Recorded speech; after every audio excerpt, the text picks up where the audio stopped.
Yan mga idol, papakita ko po sa inyo ang aming pinapakain sa crayfish.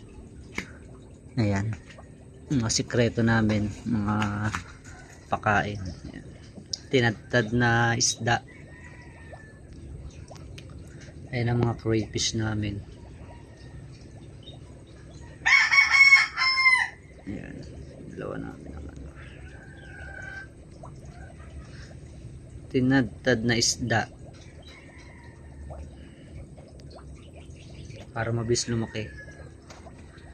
Hindi po kami nagpapakain ng feeds, puro tinadtad na isda, kahit anong isda po. Pwede rin po patay, yan. Basta dudurugin nyo lang po yung ano, yung isda, para mabilis nilang makain. At sa gabi po sila madalas kumain, hindi po sa araw. Ayan. Okay. Dumi niyan. Ang dumi-dumi niyan, oh.